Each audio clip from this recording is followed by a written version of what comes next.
এই ভিডিওটা দেখে অনেকেই হয়তো মনে করতে পারেন যে এই কি এমন জিনিস পাঠিয়েছে, এই তো জঙ্গলি জিনিস পাঠিয়েছে, তাও আবার ভিডিও করেতে দেখাতে লাগে।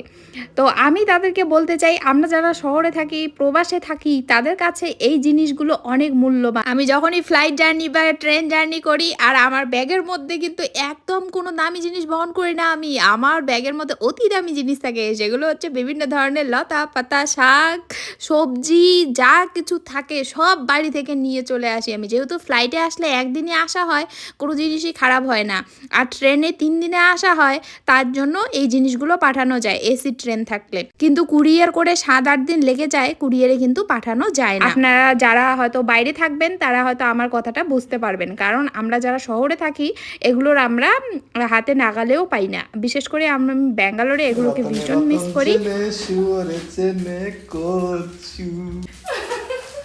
তো দেখুন বর আমার সাথে কীরকম করে ব্যঙ্গ করছে।